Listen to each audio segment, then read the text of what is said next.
So just before we start, guys. So how we do an AMA here at Cryptonaires is my good friend here, Johhny, and I are gonna just ask the innkeeper some questions, trying to paint a picture of the project, try to get a little bit of maybe some alpha out of the innkeeper. Sometimes it happens and he slips up, and then we're gonna open it up to your questions at the end there. So if your question is not answered, we definitely want to get that question answered for you. So raise your hand, and we'll get it. We'll get it towards the end of the AMA, and we'll have a good one. We all ready to start, guys? Johhny, you I'm good? ready. All Yeah, right, let's go. All right, guys. Welcome back to another Cryptonaires AMA. We're here with the Innkeeper and my right hand man, Johhny Fiasco. We're bringing information today on Tavern is the project, and nothing here is financial advice. We're just bringing information on the projects about to launch, and we are pretty excited about this one. So before we do start, I wanted to wish Johhny Fiasco's son a big happy birthday today. It's his birthday, so I wanted to give him a little shout out and wish him all the best. And let's get started here. So, the Innkeeper, welcome, brother. Why don't you introduce yourself to the people that might not know you, who you are, what you do for Tavern, and what is your past experience? Thank you, man. So, so basically, I got into, I guess, crypto a couple years ago now. I've been investing a bunch, through a bunch of different projects. And yeah, I guess by experience, I'm a software developer, software engineer. So I write a lot of code. My day job, I'm a C++ developer. So I kind of can translate lots of that into Solidity quite well. Like Solidity, a lot of the concepts are quite similar. And yeah, basically just started getting into node projects a few months ago. And strong for these kinds of projects. And I was just kind of like, I kind of want to take this and add gamification elements to it. And I was already quite interested in learning how NFTs work from the developer standpoint. So it just felt like a really perfect marriage. And then, obviously the idea itself, being able to purchase these breweries, these NFTs that then earn you mead. I just thought the whole slightly fantasy gamified experience was really cool. So yeah. Right on, man. And when you say you have a background in software development and code and stuff like that, are you the one behind the code? Did you write it or did you help edit it? I mean, what is your background with that? Yeah, so I'm the lead developer. I write most, if not all, of the code. I have another person that helps me. Just because you know how much work these projects take. Just for other things, I've got to lead and do other other things. I can't just code all the time, but I do most of the coding. Yeah, and I love it. That is my passion. So I got you, brother. And I know that we've kind of gone through the code too and looked at it. Have you guys had any other audit company or anyone? Have you guys sent the code out to anyone to really get a good audit going, or what's the process? So yeah, we have. So we want to be audited by as many companies as possible. Mm-hmm. We're in contact with Certic right now, actually. Great. But we have pending audits with Solid Proof. And obviously, I know you guys are looking through the code, and I invite anyone to look at the code and give me feedback and have a look at it. It's up on GitHub. I think you guys have linked to the repository, or I've linked the repository. If not, I can point people to an announcement. But we're planning on because it's quite a big it's not. You've got your node kind of code, and then there's things that kind of go around it, like auxiliary smart contracts that help really make the ecosystem quite fun, like the reputation system, the brewer's reputation system we have. Yep. We kind of modularize that into different smart contracts, and to be able to lead audit and test this entire kind of, I guess, mini ecosystem, you can say. I know that's a bit of a buzzword. You want that full picture there. So that's basically our main focus right now, is getting the code base audited, because I know that's important to people. Yeah, that is probably the most important thing, right? I mean, without proper code and without mistakes, you're gonna have a serious problem. So that's good, man. Let's take a step back for the people listening at home, or the people in the AMA now that don't know what Tavern is. Why don't you give a just an overview of what the project is and what you guys are about? So the Tavern is a passive income protocol.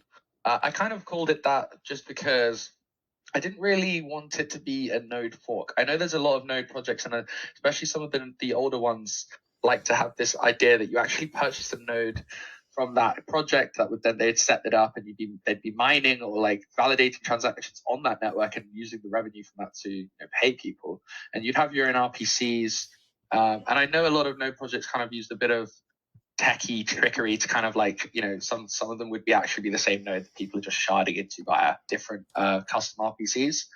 But actually, like, we just completely, ripped that out because we think that there are better ways for people to be earning their money back. And the whole RPC thing, I don't have any data to back this up, but I'm pretty sure that like 90% of people don't actually use these. So it's just that extra thing that I think might confuse people. So we're kind of taking it back down to basics. And so we kind of call it a node project because we know that that's what people are used to. Like, we're all here, we all love node projects. I know that. And it's very, very popular. It's very fashionable right now. But you buy these NFTs called breweries, and basically they just reward you a set amount of a set APR for life. So it's fairly straightforward. And yeah, our coin or our token, like the utility token, that kind of it's like the connective tissue of all of our, I guess, again, mini ecosystem, is mead. Mead, yep. All right, cool, man. Well, that gives us a little brief overview. Walk us through how big's the team right now. So are you guys like a team of 4, a team of 6? I mean, what's the team looking like behind the scenes? Yeah, good question. So in terms of like the leadership side of things, there's a core team of 4 of us. So it's me, the bard, the cook, and the bartender. We kind of like the whole idea of having these like roles as part of the tavern. Yeah. So we kind of went with that. So the bard, sing-songer. Does that make sense? No, it makes sense. I got you. I don't think so. Anyway, he's great. He's basically the person that sings our song. So he'll be running our social media accounts and he'll be like, saying silly stuff in the chat, getting people excited. And he's kind of like, the friend to all, I guess you could say. And the cook, he's like our back of house guy, and he runs all like the marketing and the strategy and things like this. Things that you might not necessarily see, you're coming into the tavern just for a quick drink. But he actually does he runs a lot of the back stuff that people may not initially see, but it's very important. And then, obviously the bartender, the person that basically is, pouring people the drinks front of house. He's everyone's friend. He's there to answer any questions, and he basically handles the community of the Discord and organizing the quests that we have going on and on the notice board, and things like that. So yeah, that's our core team. But I thought I'd just quickly mention as well that we actually have brought on 2 community members to be part of our multi-sig. So to actually sign transactions from our multi-sig, we need 5 signeries. So it means that 1 community member has to agree with our decisions, which we think is really cool. I think this is a really, really good thing. And I'm surprised projects haven't picked up sooner. It's only really becoming fashionable now, but projects have been around for, DeFi has been around for a lot longer. So I think this should become the norm. So I got you, man. No, that's good to know. And so, so what is there? 5 out of 7 need to agree. Is that the number?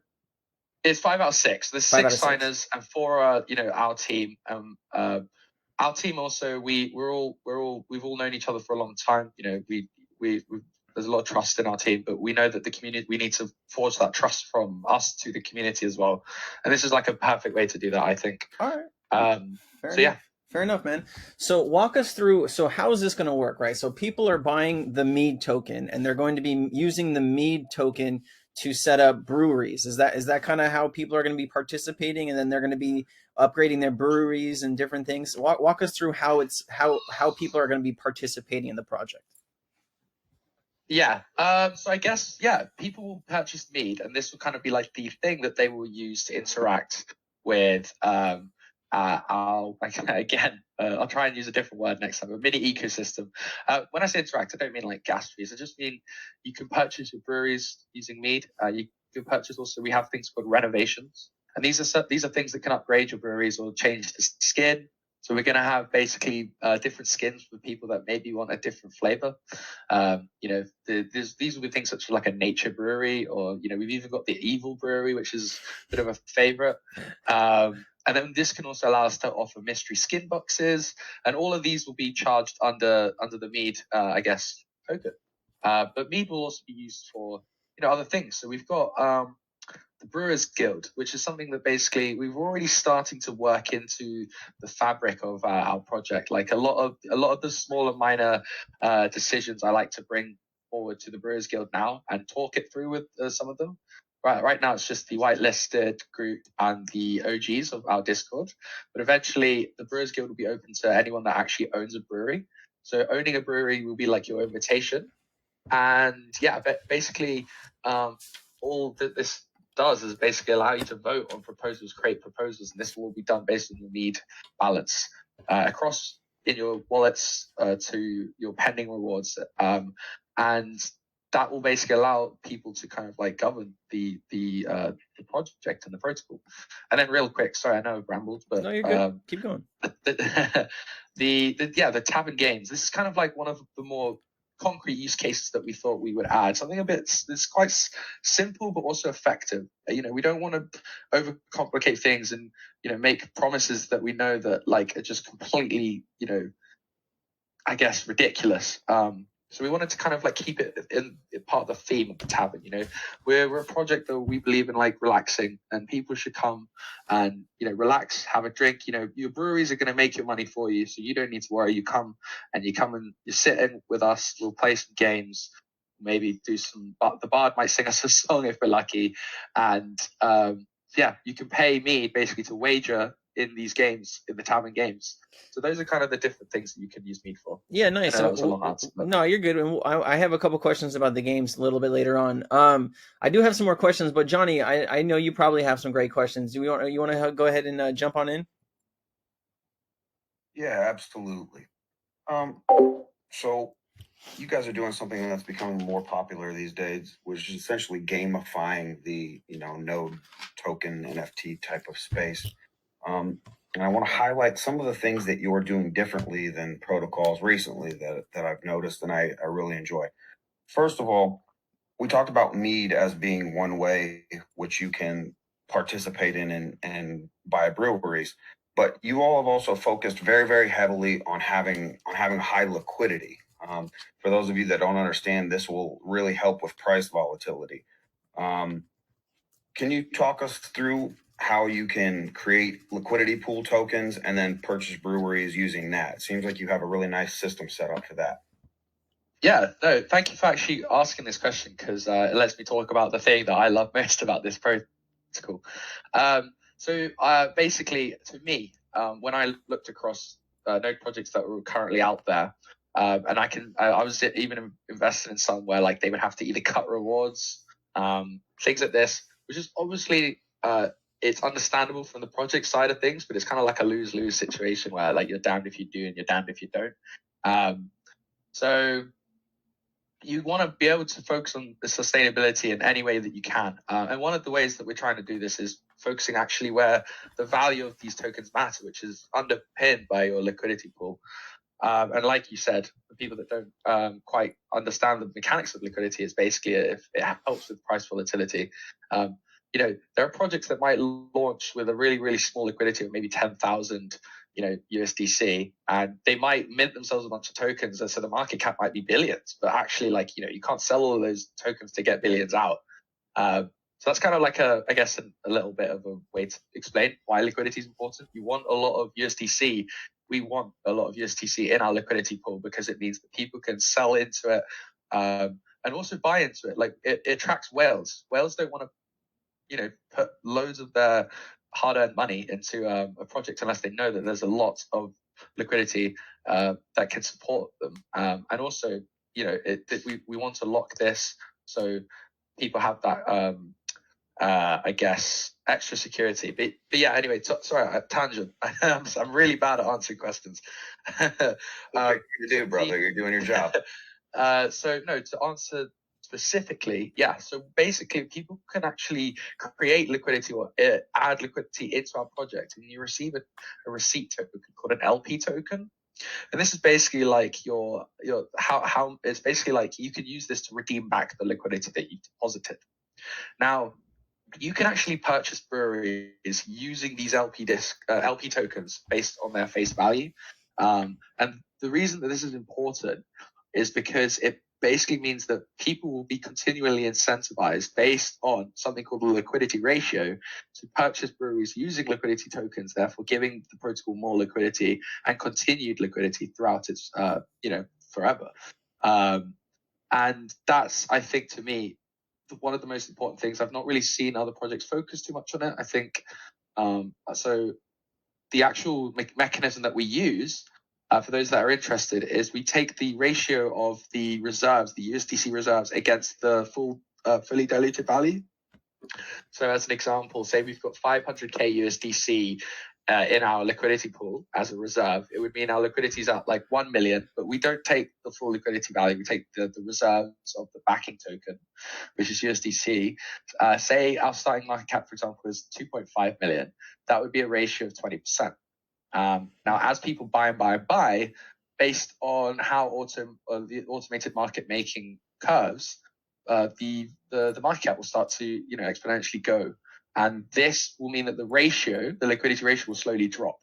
So as price increases, people will earn more and more of a discount by depositing liquidity, and it will create this cycle of value just slowly being added, and it's raising the price floor and supporting more people to come in. And I think it's going to be something that's really cool. So I thank you for asking that question, because that is probably the best answer I could give without getting way more complicated. But I invite people to go read the docs. So if you head to our website, you can go read more about this.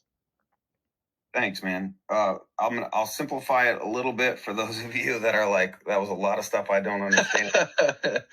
Basically, the guy is looking out for you. Okay. For those of you that are in node protocols where they have small amounts of liquidity, it doesn't matter how many tokens you have and what the price of those tokens supposedly is.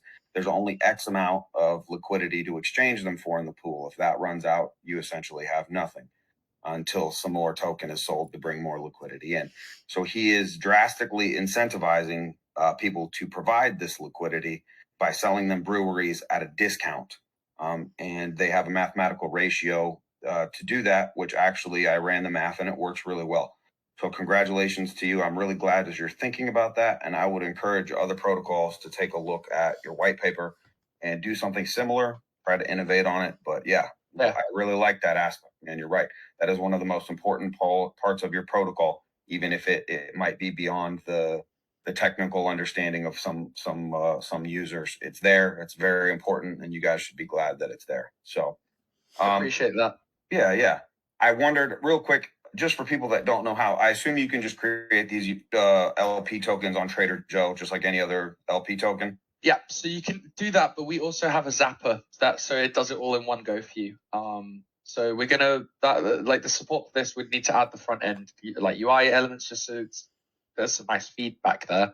But the contract I've written up the contract, I guess the function that does this for you. So basically it'll purchase the mead. It'll purchase the mead for you, and you need to start with USDC, and it will purchase half into mead, deposit that liquidity, and then transfer the liquidity tokens in, and you get your brewery. But also you can do this manually through Trader Joe. So for any of you that are familiar with that, that's how you'll do it. And for those who aren't, we'll be writing up guides and things to help guide you through this process if you haven't done it before. That zap function will be really useful for anyone that does a lot of liquidity pools. There's a lot of transactions involved, and you have to mathematically make sure you have a 50-50 ratio.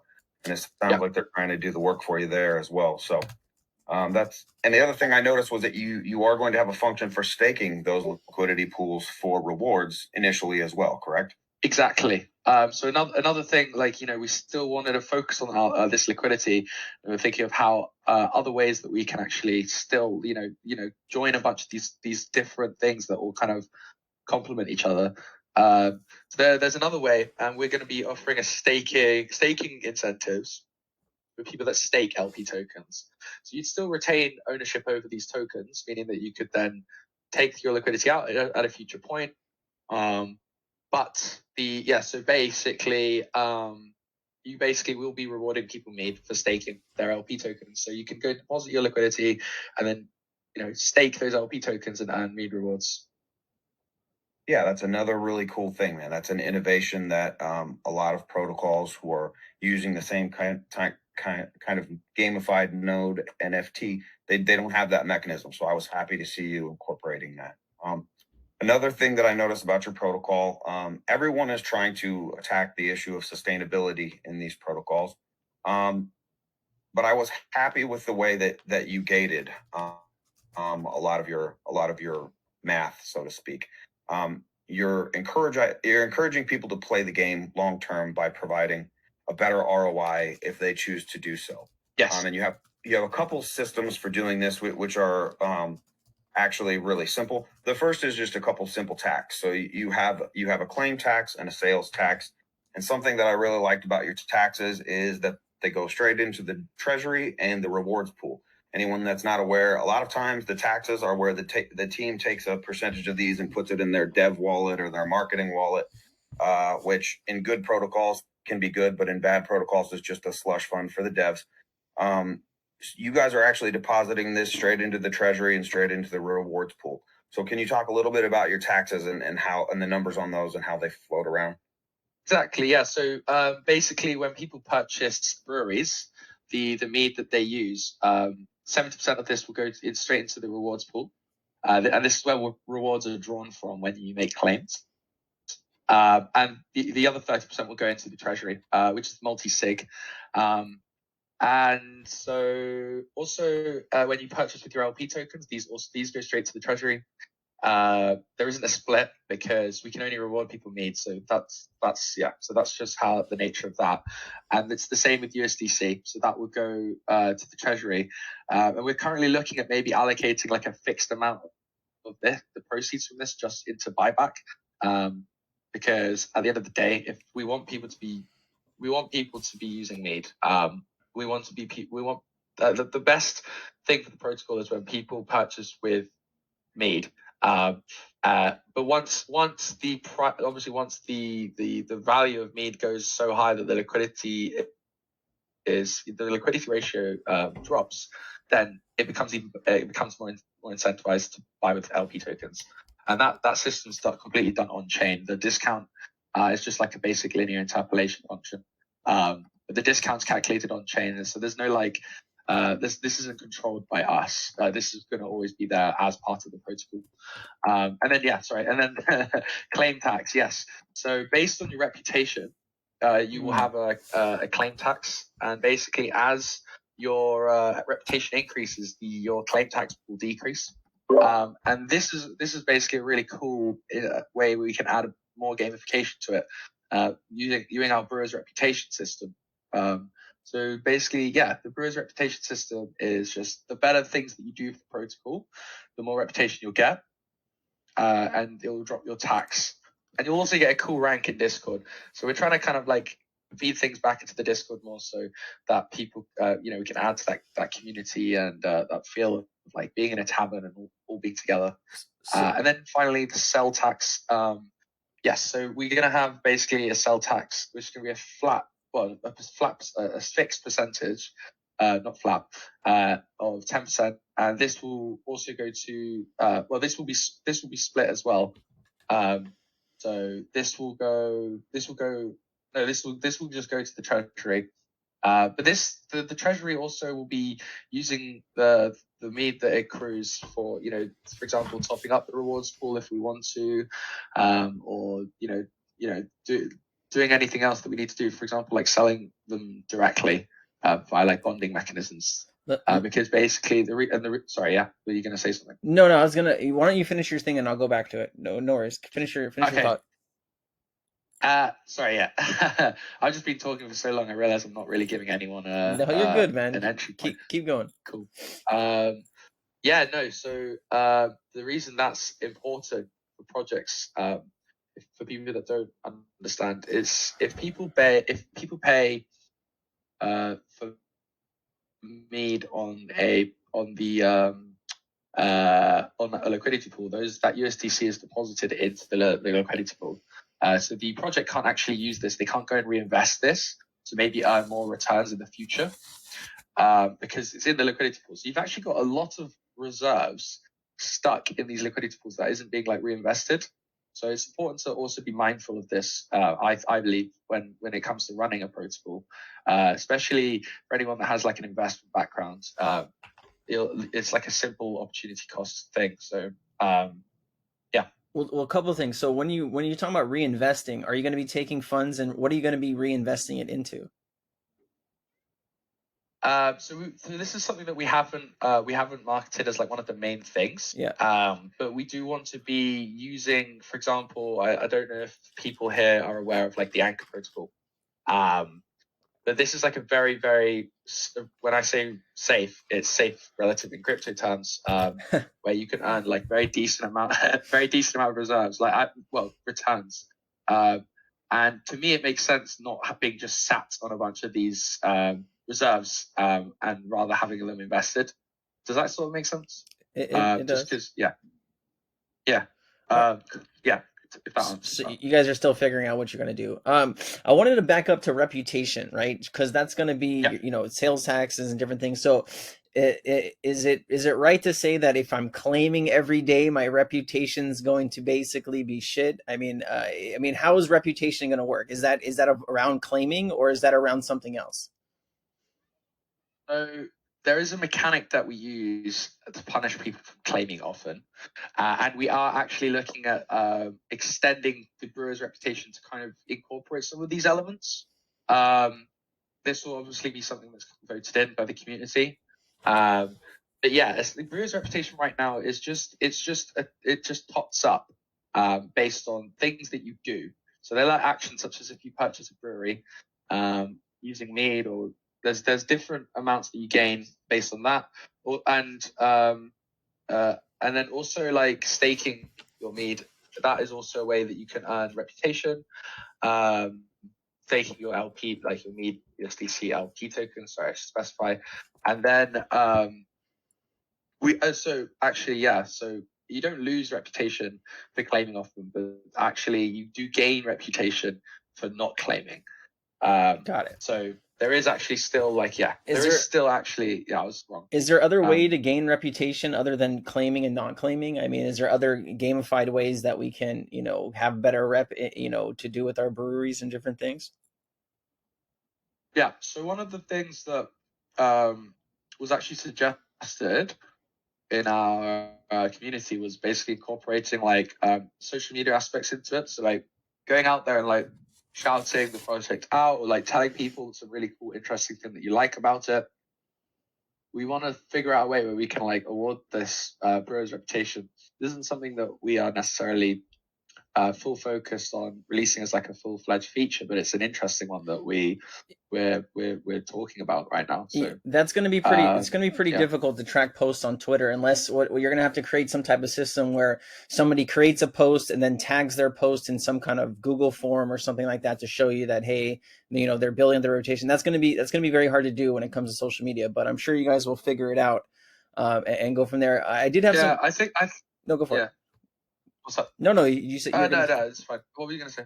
No, I said I was gonna have some questions about the gaming and stuff like that, but I think Johhny might have a couple more questions, so I want to get him in before we kind of touch on the gaming at the end, and then bring in the community to ask questions.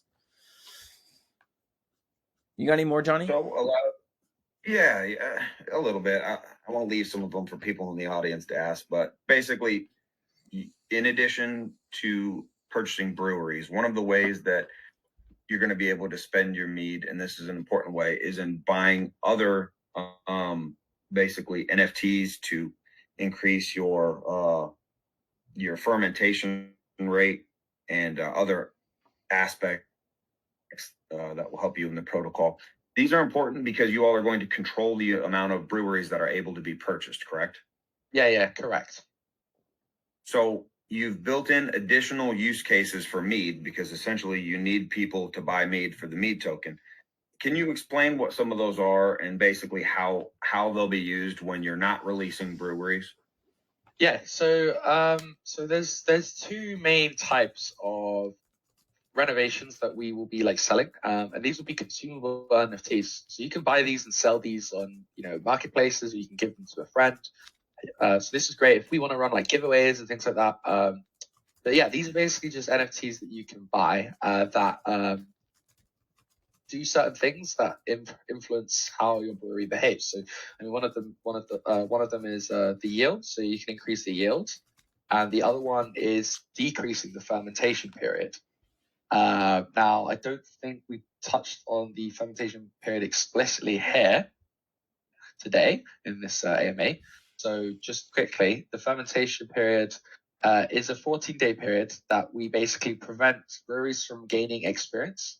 And this stops them from, if they're not gaining experience, then they can't level up. You can't start to reach like the steady increase in APR. And so, yeah, this is just like a little like mechanic that we added. Again, theming it, mead, fermenting, because you're creating this mead, you have to ferment it, right? So based on them claiming, right? So it's exactly 14 days after you claim. So you're disincentivizing people from claiming often. Exactly. Perfect. And so you've built in these systems so that when you're not releasing breweries anymore, people will also be able to have other things to spend on so that the token still has value.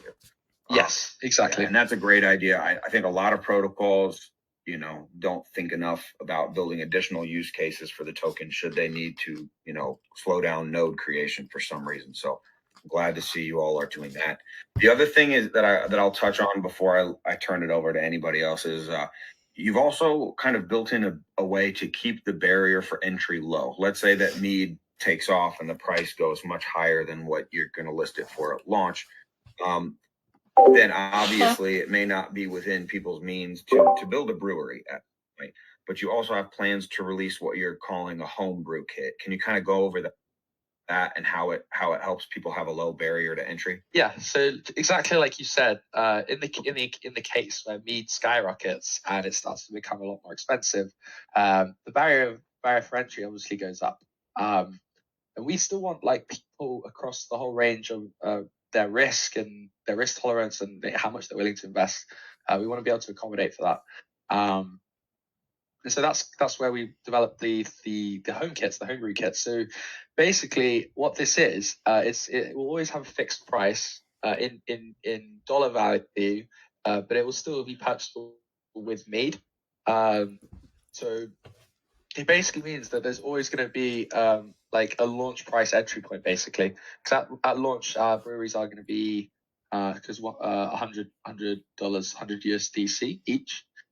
And they produce a much more inefficient APR every day. And this, and then you can combine them. So based on the value of a brewery, you can combine that many home kits, and you can compound just like anything else. It's just like a way to really just kind of like, I guess add like remove the issue of these barrier for entries getting so high. So just to once again TLDR for people. Let's say that the price of mead skyrockets. You're 2 weeks late. You didn't find out about the tavern until you kind of missed the boat a little bit, right? Well, he's got great news for you. You can still purchase these homebrew kits, which will be much less expensive. You'll receive a return on them while you're doing it, and then you can combine those into a brewery once you get to a certain number of them. Basically. Yeah. Perfect. You're a lot better at explaining things. I'm gonna have to load them out to you. I think I'm better at communicating my low IQ abilities to some people who may not be up there with a software engineer. All right. No, you're doing a great job. That. Hey, I'm gonna have to charge you, Innkeeper, if you're gonna have to borrow Johhny to explain things from now on. So just so you know, a couple breweries. Johhny, do you have anything else, man? Fantastic job. No, go ahead and take it, and we can open it up to people too. I'll end up asking all the cool questions, and nobody else will get a chance. So. All right, guys, why don't you go ahead and start raising your hands if you want to ask questions? I did want to get into the dice game and what other games are coming. So, how's the dice game going to work on the project, and what is that going to look like, and what other games are you guys going to be working on? Yes, so the dice game is going to be some kind of mix between roulette and craps. Essentially, the smart contract will roll 6 dice, and basically this will roll a number between 6 and 36, and you can basically bet whether it will be odds or evens. And then we also have a third bet, which is aces, and this just basically means where only 1s or 2s appear on the die. And yeah, if you guess odds or evens, then you earn 2 times your wager. And then if you guess aces, you earn 7 times. So basically, it's a bit like roulette. But these games are played very quickly because we want to give that nice feeling of like excitability. So yeah, on the decentralized app, you'll see this countdown timer. You can see what people are betting on, who wins, how much they win, things like this, just to kind of keep that excitement, I guess. Are you guys gonna create some kind of like brewery where people are gonna go in and like be at the table playing dice and other people can watch? You know, because that would be pretty cool too. You know, adding that UI. Yeah, that's a really good idea.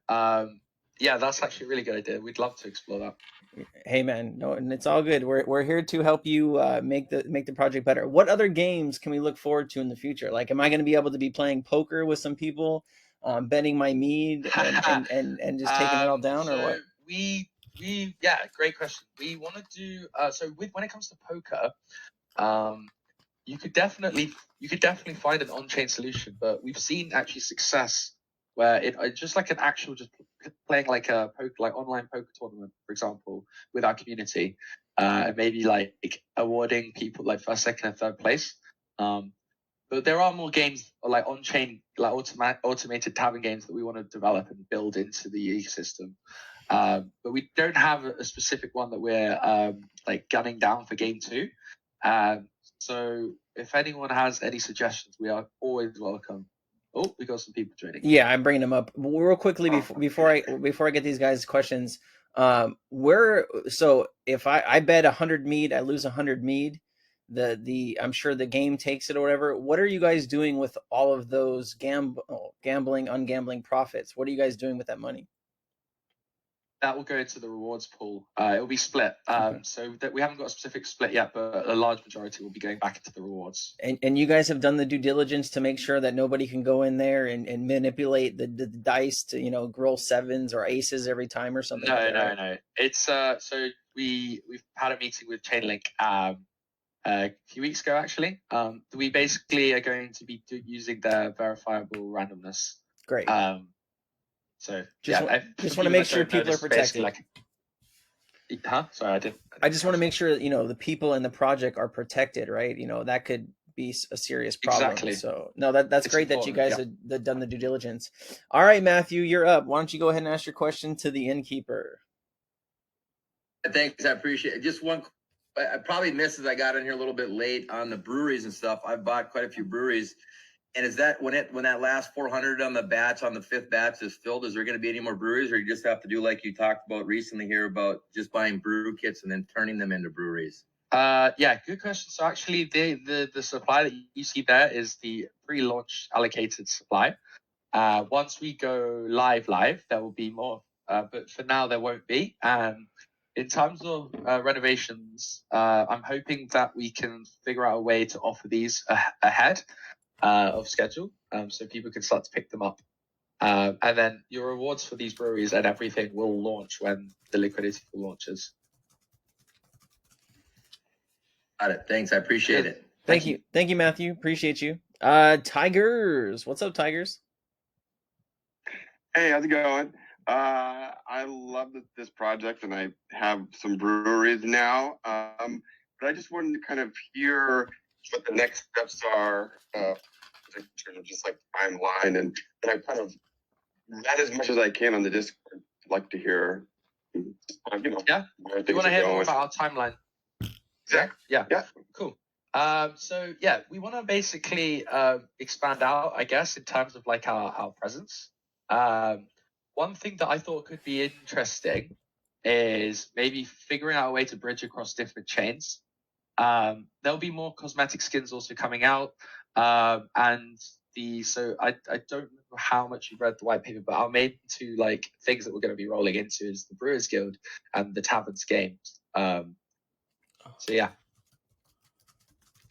Cool. Yeah. So that's awesome. But what just in terms of like schedule, because I know that there's the LP next week. Just in terms of like like over the next month, kind of what's what's the calendar looking like, and kind of getting a better idea for that. I don't know if you can do that or not. Yeah. So it will be getting verified on like NFT trading platforms, CoinGecko, CoinMarketCap. We're gonna, so the cook is cooking up, I guess you could say, a very aggressive marketing campaign, just to kind of like tranche through Twitter. There'll be some Reddit in there. There'll be some Discord and reward incentives for word of mouth, because we know how powerful word of mouth is. And we also believe that our project is like super strong in terms of its vision, and like also just like the theme. I personally am a huge fan of it. So things like this, Snow Trace applications for the token like looks a bit nice. We've got price info on Snow Trace. Hopefully we'll have some exchanges as well. We're already in conversations with these now, so we kind of want to hit exchanges soon, just to kind of add bring in more of the centralized users. But we are aware that we are like more of an on-chain token, so this is something that it's a bit of a different added effect, I guess you could say. So yeah, does that kind of answer your question? Yeah, I mean, in general, I was just curious, but I'm looking forward to it. Like I said, I'm already in and excited about it, and that's great. LFG. Yeah. Thank you.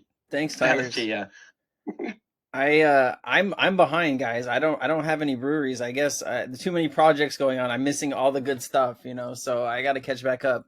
Kubalik, you were up here first. What's your question? Yes, hi, can you hear me? We can hear you, sir. Okay, good.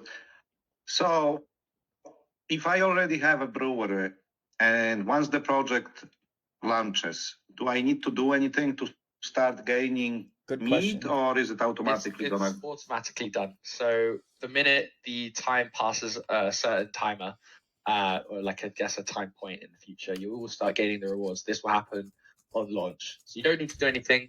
Although if you want to reap those rewards, you'll have to go in and claim it using the interface. Perfect, thank you. I'm going on vacation soon, so I don't want to miss on the rewards. Yeah, no worries. No, go enjoy your vacation. Hopefully you'll come back to a big batch of mead. Yeah, right. Thank you very much. That's all I had. Thank you. Thank you, Kubalik. Have a good vacation, man. Be safe. Meta Famous. What's up, Meta? What you got? Hey guys. Yeah, I got a couple questions, a couple small ones, and then like one big one that I'd like to get out of the way. First with the small ones. First off, the non-vanity renovations, do they stack? Can I get cool fermentation, warm fermentation, and turbo yeast and basically just decrease fermentation by 30%? Or is it like a stacking thing, or is it like a progressive thing where one like overrides the other? So first of all, your mic is insane quality. Very good quality. I used to do Twitch, so I invested a lot into this. Yeah, fair enough. Thank you. But no, they basically replace each other. So there's no like fancy stuff happening. That's just no stacking. So no stacking. So you get one of these. If you're going to get one of these, don't like. And we'll make that more clear, because we have actually had that question asked a few times. I asked like 3 times in the Discord, and nobody responded, so I figured I'd jump in and ask it here. All right. Good. So that's question 1. Question 2 is a bit bigger of a thing. I'm sure you guys are familiar with the shit show that happened with Elixir, and there's a lot of similarities in terms of like gamified nodes, so to speak. I just want to know what you guys are doing to, I guess, do things differently. Like there's Elixir's downfall was, well, basically the inability to interact with the protocol. Like you couldn't claim anything from your cauldrons. The claim tax is way too high. There was too many taxes. There's not enough buying pressure. I'm just wondering what you guys are doing, having seen basically your main competition crash and burn so early. How are you guys doing things differently? Yes. So basically, great questions. So talked about this in the James Pelton video, and I welcome these sorts of questions. So thank you for bringing this up, because I know it's important. So yeah, we've obviously been watching that project when it was raised to our attention, when people were starting to draw similarities, and we saw and like was really like paying attention to how quickly it kind of died off. And the main things that we saw were basically people just weren't buying Elixir, and people were selling it because they had these things, and they they were earning them rewards and they were selling these rewards. And there was also, I think, some vesting from their pre-sale. So the two issues I saw was that they gave away too many tokens in their pre-sale at a fixed price. So it meant everyone was up and everyone was just selling basically. But also I think the issue was that people basically were buying breweries using AVAX. And this is a problem because it basically means what's the point in purchasing Elixir, which was their token. So we are actually disabling transfers and controlling this ourselves so that people have to come to our website to buy. And we've actually had NFT Trade reach out to us and offer us to use Need on their platform. So we're looking at integrating this, which would be really, really cool. And we're confident that we won't have the same issues that Elixir had. That's wonderful. So you're not going to have, because the ability to sell your cauldrons even before the protocol launched was a massive problem. So you're going to have it be basically in-house using either just the currency or only your currency, but on another exchange. Exactly. Okay, good. That's fantastic. That definitely eases a lot of the worries I had. Thirdly, as I was able to double dip during the pre-sale. So I have a lot of leftover tokens. Am I going to be? I think you might have answered this, but I was away for like a minute. Are we going to be able to use those tokens to like renovate or anything like that beforehand, or are we going to have to wait till launch for that? So I'm hoping that we will have some renovations available ahead of time. So keep your eyes peeled. Keep around because we might have a cool announcement for you this week. Otherwise, don't worry because your XP will still be usable even after launch. Okay, fantastic. You won't be able to unlock it if you wanted to convert it to Need all at once. You hit that all vest, but you can always dip into your whole balance when paying for things. Okay, yeah. So I can use my 1,000 Mead tokens on launch, even though they'd be vesting to purchase renovations. Okay, that's mostly what I wanted to know. And I guess final question. I won't take many more of you guys' time. In terms of the brewing, fermentation period. So basically once protocol launches, do we I think it was 2 weeks was the period from level 1 to 2 to get a better return on investment. Is that XP going to start on day 1, or do we have to wait 14 days and then we start earning XP towards level 2? It will be after the launch time. Okay, so we'll start earning XP basically right away as long as we don't claim. I actually might misspeak, but I think you do actually have to wait the first 14 days. I can't. And then you start leveling to 2. Exactly. Okay. All right. That's all I wanted to know. Thank you guys for your time. Really excited for launch whenever you guys do it. Thanks, Sensei, for having me up. Hey, Meta. Thank you for adding value, man. You always ask great questions, so you're more than welcome. Yeah, man. Always. Great job. Good luck, guys. Thank you, bud. Cheers. Thank you. What's that? Oh, do you need something, Johhny? Yeah, one question I'm getting a lot from a few different sources before we go on. We were talking about the dice roll game in Keeper. Is there going to be a wait period between people being able to dice, or are they going to be able to do it infinitely and quickly, or is there a timer on it?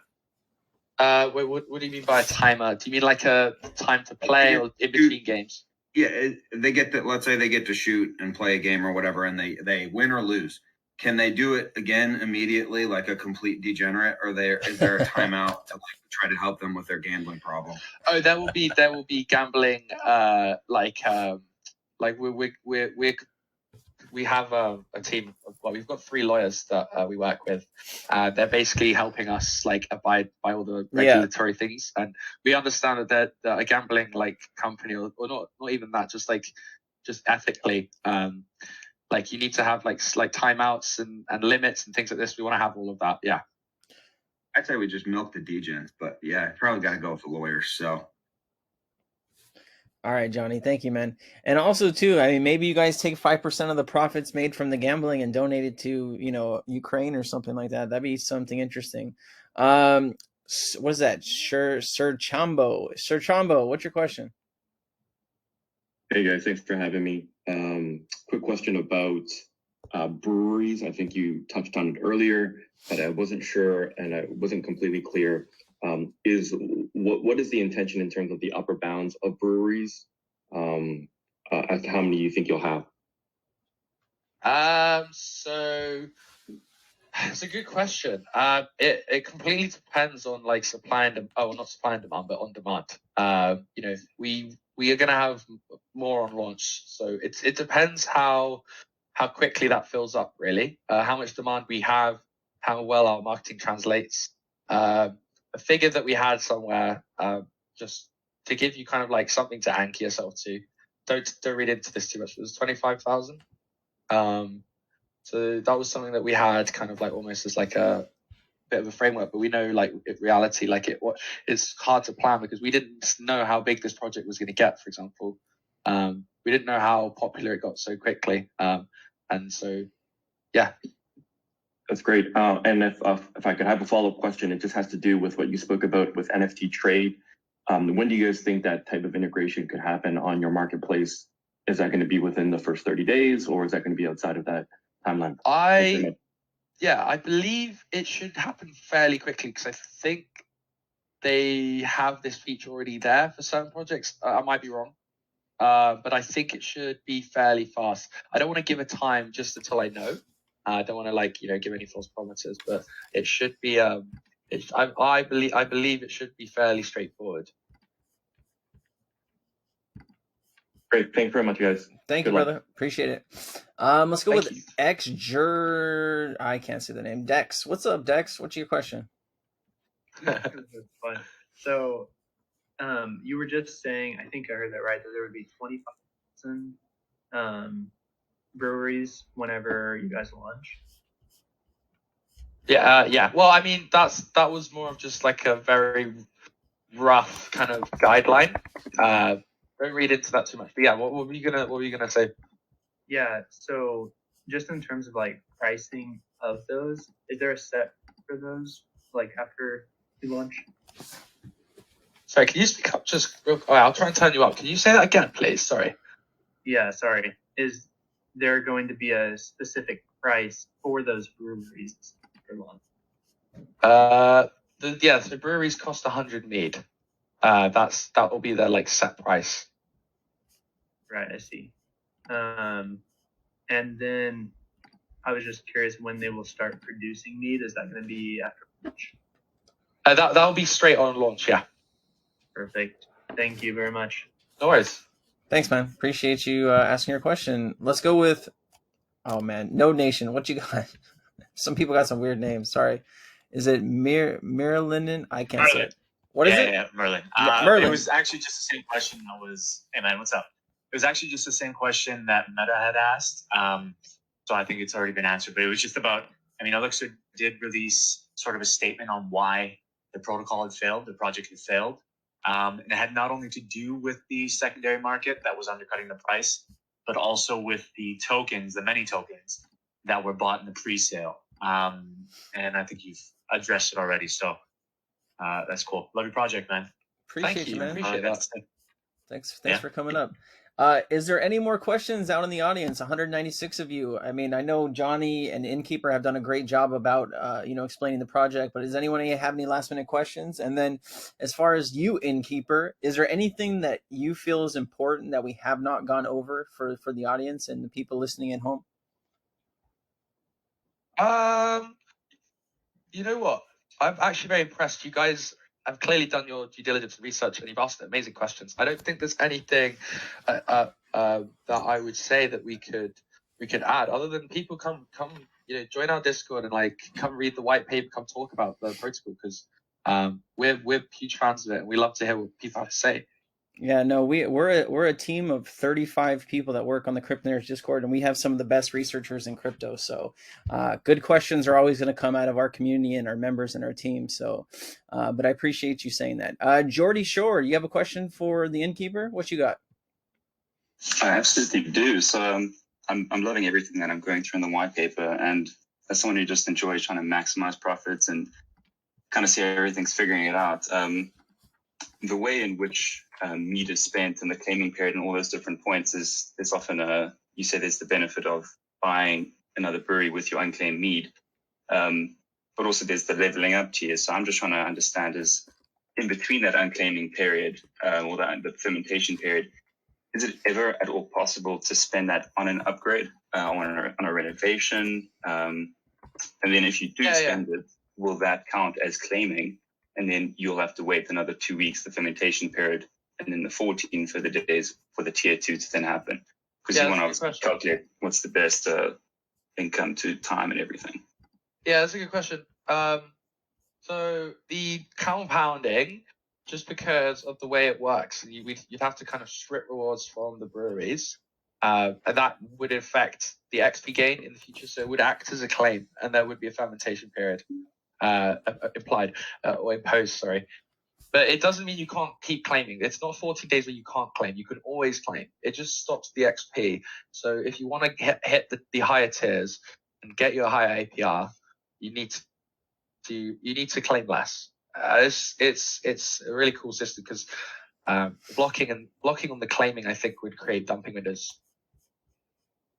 That's actually really good, because what's nice is now that you know that you can spend it, you can work out what's best depending on the amount of tiers. Anyway, that's further details for the spreadsheets I'm making, but I appreciate you clarifying that. That does help a lot. Thank you, man. Thank you very much. Appreciate you. Irish boy, what you got? Hi, folks. Do you hear me? We can hear you. Hey. Brilliant. Nice to be here. That's the first thing.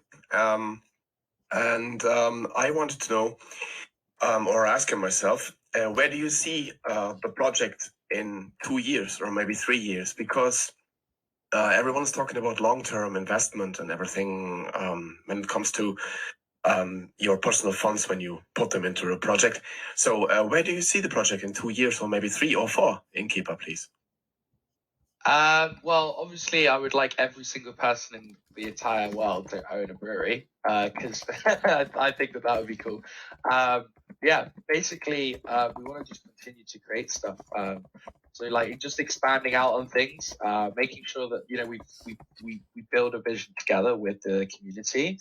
So it's not just like things are coming out of nowhere and we're not taking any feedback. That's important to us. And yeah, just continue to just basically expand the ecosystem. Something that we've always wanted to do is create a game. So that's kind of where the gamification aspects come from. And since my day job industry, I'm in graphics, like graphics, 3D graphics developer. It's something that I'm passionate about and always have been. So I think that would be really, really cool to try and marry, the gaming world with like blockchain. And I know it's been done before, but I think we're already on this gamified kind of tangent where we've got like this cool fancy element. I feel like we could extend on that with something bigger. So that does that sort of answer your question? Oh, that's fine. That's fine. I would just say keep the spirit up, and with the first sale, everything is open. I think so. The road is open. Let's go. Awesome. Thanks, brother. So much. Appreciate you adding value. Let's go with Zelf. Dude, just it's you, brother. Ask your question. Or Need Zel. What is his name? Zelfernide. Zelfernide. Ask your question, please. Hey, yeah. Okay, good stuff. Good stuff. Is your mic working, sir? Oh, can you hear? Yeah, sounds like you're in a tunnel or somewhere with bad reception. You want to try again? How about this? Does that work better? Ooh, that works great. Yes. Whatever you did, don't move. Don't move. Go for it. Oh, he moved. He said not to move, though. Well, my question is... What's your question, man? Sorry, spit it out. If you want to type it as well, is there... Yeah, we're gonna go ahead and mute him while he gets a reception or whatever. Submit list. What's up? What you got? Yo, you guys hear me? We can hear you, brother. Yeah. Hey, sweet. I'm just asking a question on behalf of another member. It was just he asked what was like the best way to take profit. Would you guys say? Or is there a lot of mechanisms to like punish sellers from selling too much? If you're asking about strategy, you're probably better off asking our community. We prefer creating something and seeing how our community strategize around that. That makes sense. I wouldn't personally want to like comment on how you should play our project. And there are different ways. So I'd invite you to come chat with us. Or come talk to the community because they have some ideas. Yeah, cool. Sweet. Thank you. All right, man. Thank you for your question. We're just going to ask these couple more questions and then let the innkeeper get back to his day. I know he's a busy guy. So he got that question answered. Let's go to Zeradex or Zerodox again. What's up? What's your question, man? Hey, sorry, I didn't want to take too much time, but I did think of another question. Okay. What you got, player? In regard to sustainability and the rewards, and I'm sorry if this has already been asked, but I couldn't find a whole lot on it in the docs. I know there are various taxes and things to add sustainability, but in terms of anyone who's like struggling with the wrapping their head around the percentage, I know it's not necessarily high for crypto standards, but just anything you can talk about regarding sustainability of, you know, relatively high APRs. Yeah, so I think one of the main things that I'm most excited about is the liquidity ratio, kind of purchasing your breweries at a discount with LP tokens. And just real quick, because I think I've kind of touched on this already, but we basically will try and, well, we won't try. The contracts do this automatically. We set up basically a mechanism where it measures the reserves of the USDC against the fully diluted value of our token, and it essentially will offer you more of a discount as this ratio drops, meaning that you're incentivized to add liquidity to this protocol and pay for your breweries using it. What's nice is this also, because you need to buy mead to add the mead liquidity, it also does give a price bump. So it's a really cool mechanism, and I think it's going to help sustain the project. Sounds great. Thank you. And we'll just get through these last 2 or 3 questions, and we'll let you go, the innkeeper. Known to be no one. See, I can read that. What's your question, my friend? Hey, can you guys hear me okay? We can hear you just fine. Perfect. Okay, great. Thanks for taking the question, and thanks for putting on the AMA. I really appreciate it. I did have a quick question with regard to, pardon me, the initial price for mead when the protocol launches. I think I saw somewhere that it said it was going to be around $1. Is that USDC? Basically, yes, it will be 1 USDC. Yeah. Okay, so for the people in the pre-sale who did, I think the last 2 tiers were like tier or round 4, round 5 were like around $400 per brewery, and then $500 per brewery. Is that essentially like,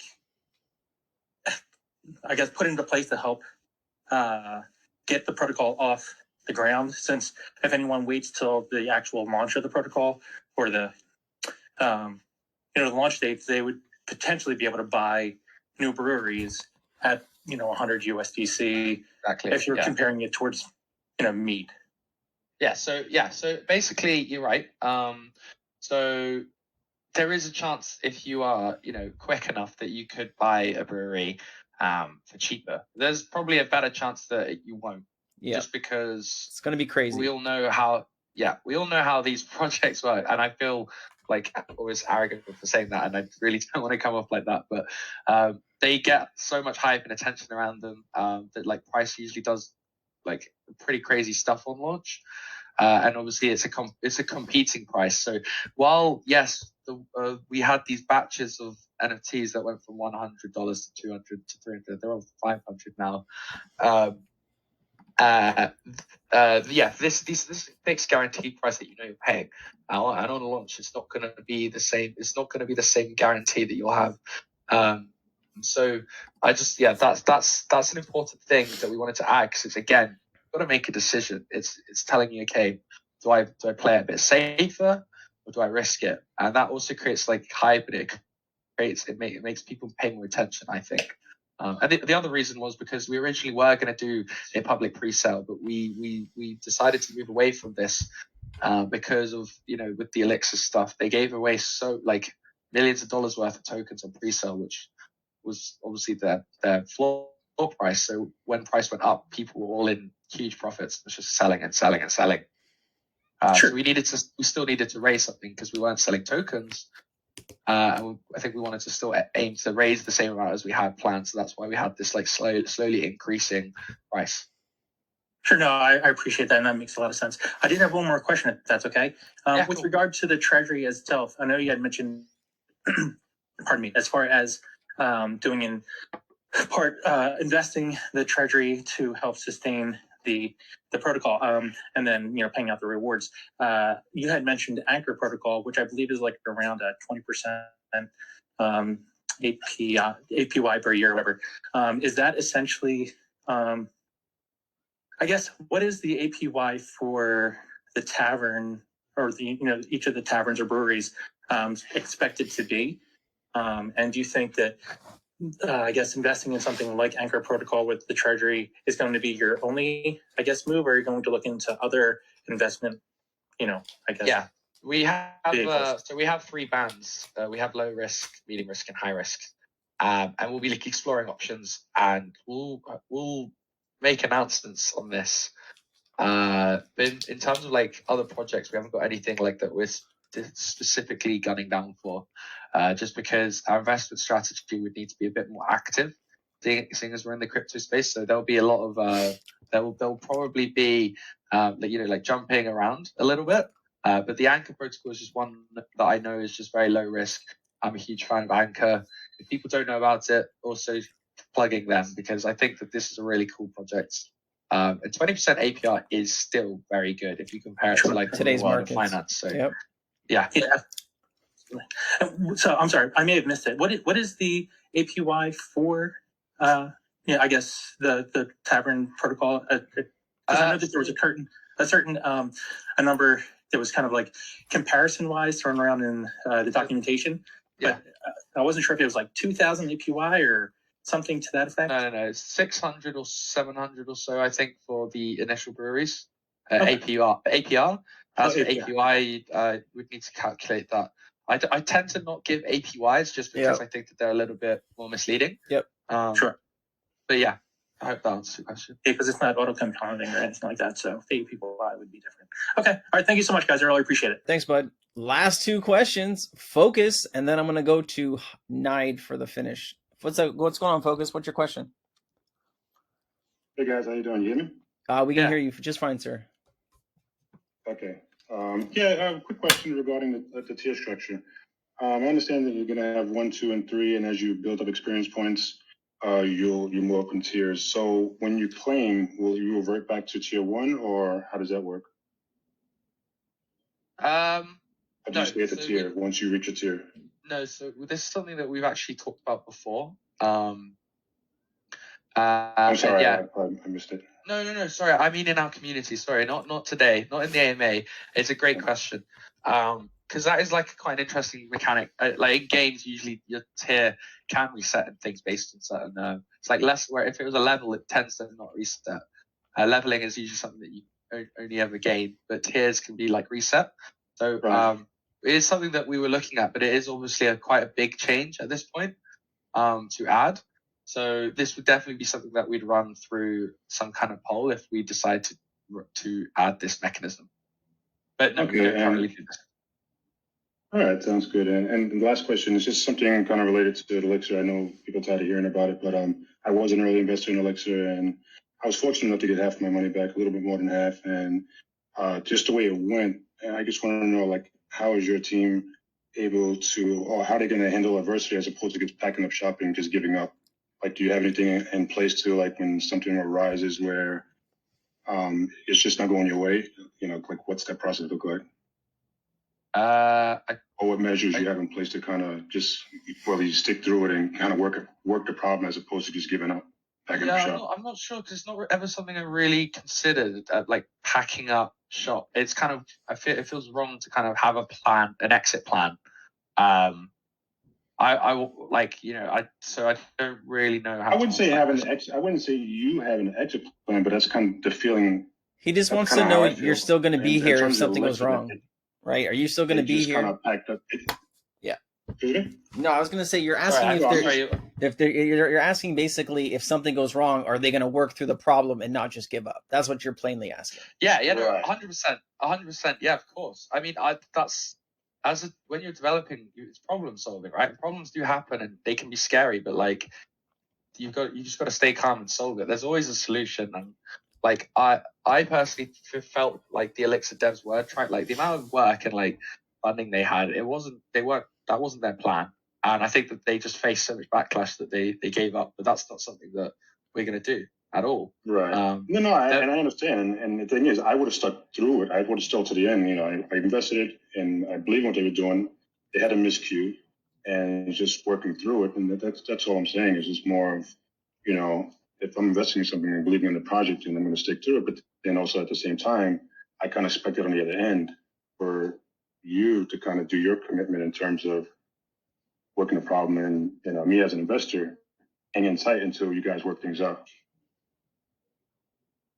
Yeah, that's it. I just kind of curious, and how you guys will. Well, they did handle something like that, because things will arise. You know, things are going to happen, and that's part of the game. You know, it's. Well, they did dox themselves to James Pelton too, right? Didn't you, Innkeeper? Didn't you give him you guys' real information and your identity? So he's got our social medias. We've seen our faces. If anything goes bad, we're going over to James, and we're getting the riot group together. But no, we're just messing with you, man. I do think you guys are going to be a lot more successful than Elixir, and I really don't. I don't think comparing the two of your projects is even at this point, something that we should even do. No, I think it's a fair comparison. To be like, I think it is fair. I mean, we are similar. But I know we're also very different. There's a lot of things that are different. So, yeah, I appreciate that. Thank you, Focus. Appreciate you, man. Everybody, appreciate it. You have a good day, sir. All right, Innkeeper, this is it, man. Anything else you want to say in final? Did you want to give us any alpha maybe that has not been released yet, or anything at all? Maybe not at this stage. Okay. Maybe not at this stage right now. But we're always like pretty communicative when it comes to things that we're doing. So best thing to do.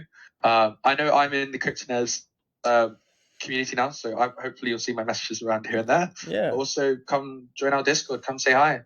I'm definitely in that Discord, and I will be stopping by. I just want to congratulate you on what you guys have put together so far, and we're really looking forward to seeing how this goes. We wish you all the best of luck, and we're here if you guys need us. Like if you guys run into an issue and you need some help from our team or anyone to do with our team, just let us know. We'd be happy to step in and do whatever we can to make sure that your project is successful. Johhny, did you want to say anything in closing? No. Thanks for stopping by, man. We really appreciate you coming out, sharing about your project. Great work designing, great work designing a project from scratch and not just forking someone else's code. We always appreciate the effort of devs who are trying to innovate in the space. Yeah. And we wish you all the best of luck, man. Appreciate that. Thank you so much for having me on, guys. Thank you, Innkeeper. I appreciate everybody watching at home. If you guys want some more alpha like this or catching on to projects early, that way you can make the whitelist, join Cryptonaires. This is what we do. We appreciate you, Innkeeper, and we wish you the best of luck, man. Congratulations on what you built. Thank you, sir.